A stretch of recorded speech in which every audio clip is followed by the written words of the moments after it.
We got off to a better start. I mean, I think that's where I would start is what's that? Yeah, don't worry about them. They're not going to quiet down. They won the game. Let them celebrate. You don't need to hear from me. We'll talk over them. They got off to a much better start. I mean, I think we made a case in point how important it was to get off to a better start. Obviously the great drive to start. And then we made, too many mistakes on the ensuing UCLA drive, which were maddening. But all of their points in the first half were just mistakes that are all correctable mistakes, and we corrected them in the second half and played, really well in the second half, controlled the second half. I think we had 2 drives that were 90-plus drives. I think that's hadn't done that here in over 20 years. So over 20 years. Who's been here for over 20 years? Yeah, you guys don't, you raise your hand, but you don't know. I'm giving you the information for the first time because you guys act like you've been here for 20 years. No, I knew it. I knew it. Anyway, those 2 drives obviously, were key in terms of, just setting the tone for the game. We controlled the line of scrimmage and, ran the football, threw it, had some key third down conversions. And then defensively, we got off the field. We had the key sack and drove them out of field goal range and played complimentary football. So wish we were cleaner in the first half. The mistakes are maddening. We got to clean them up. We're going to continue to work. No, those are the guys we got. There's nobody getting traded. We're not, those are the guys we're going to work with, and we're going to just keep coaching them, and we're going to keep working with them, and they're going to turn the corner in terms of listening and trusting, and we're going to keep working on how to put them in a better position as coaches and get ready for South Alabama. But it was a good win, and pleased with the group in terms of the way they started. So with that, we'll open up the questions. Coach, how's Harold Perkins? He's injured. We don't know. I mean, we'll do all the diagnostic testing tonight and tomorrow, and we'll have a better answer for you when we do our presser on Monday. And with Mason Taylor, he's been, I guess, a very consistent security blanket for you guys offensively. How important is it to have a guy like him? Yeah, nobody talked about him coming into the season. I thought he was unheralded. You guys didn't talk about him. The national media didn't talk about him.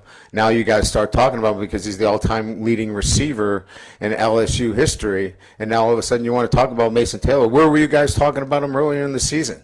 You were talking about everybody else but Mason Taylor. So now he's the leading receiver you want to talk about. I don't want to talk about him. Coach, in the first half, you went into the locker room at 17-17, and in the second half, your defense clamped down and shut them out in the second half. What changes did your defense make? They didn't make any changes.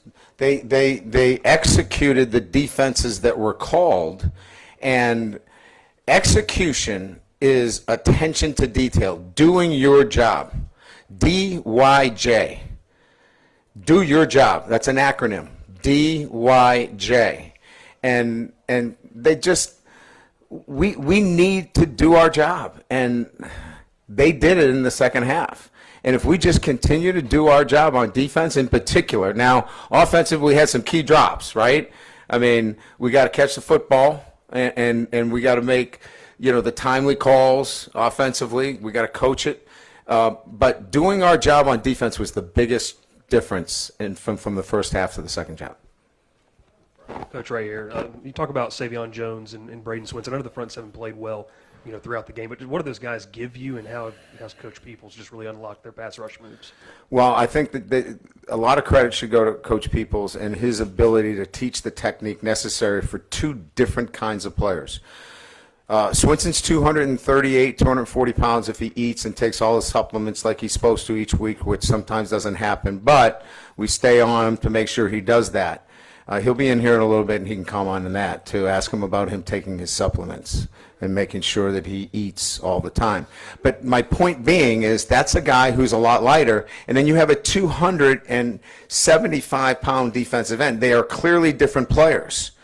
And he's been able to take two different players with different skill sets and give them the ability to pass rush and using different techniques. I think he's done a terrific job. And both those guys have too, let's face it. It takes two to tango. Both those guys have really worked their craft and have been extremely coachable. And we're starting to see those efforts come to fruition.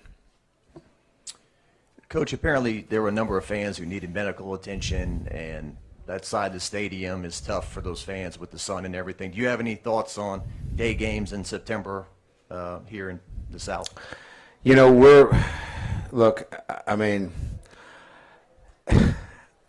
My comments would be, the TV schedule is something that I have no control over.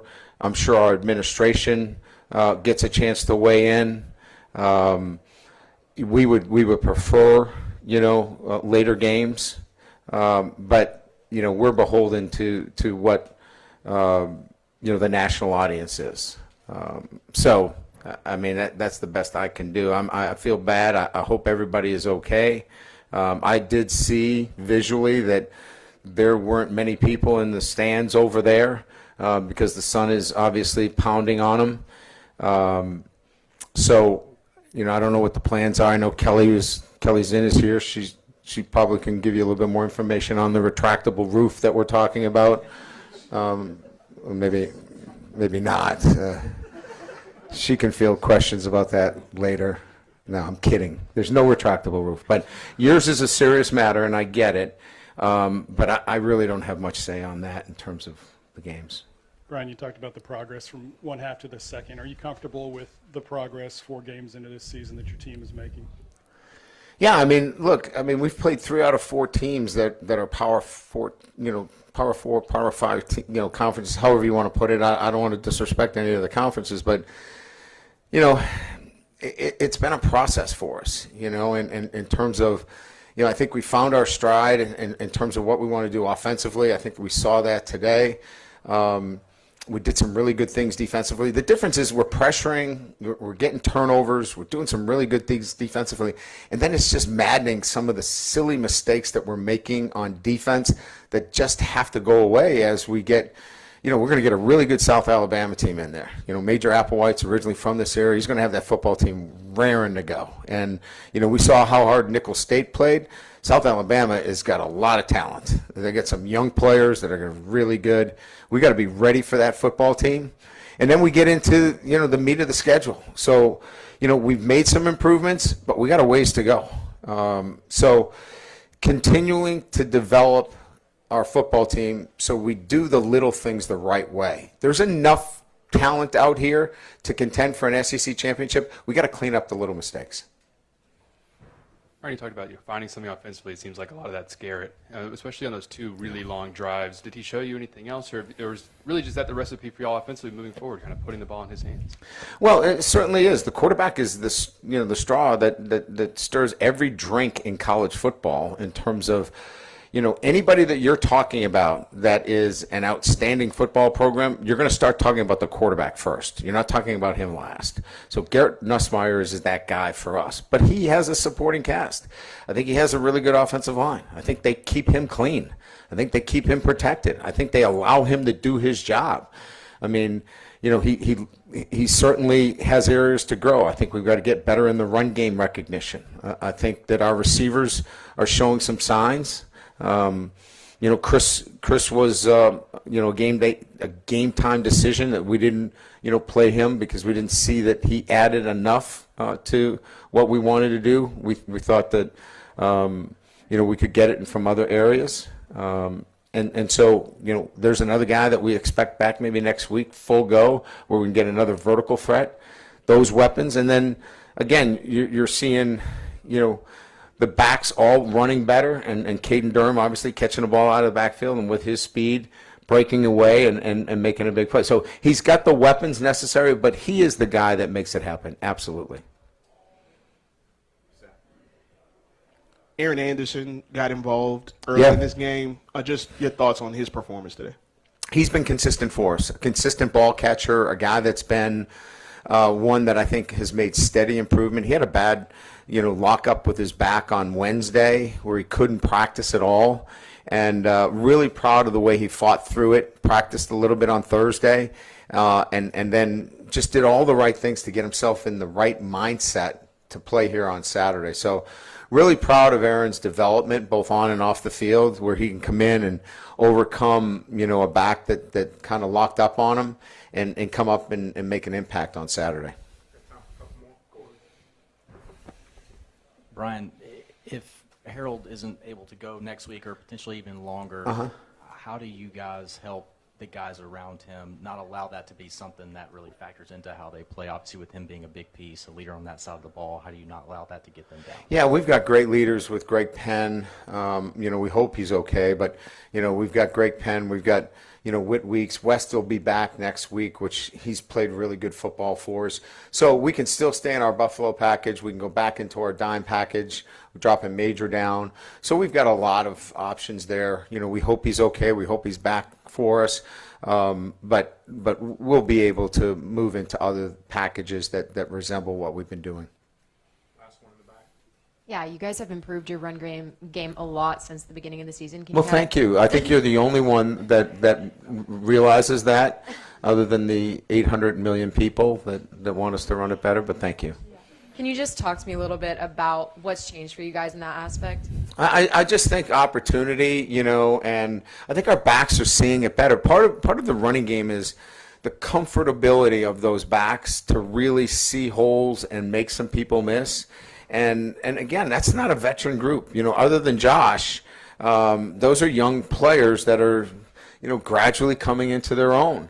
And I think, it was difficult to run today. I don't know if you guys watched the game at all. If you did, you saw backers up all day, crowding the line of scrimmage, making it very difficult, but they gave us the ability to throw the ball. I don't know, what did we throw for, 350?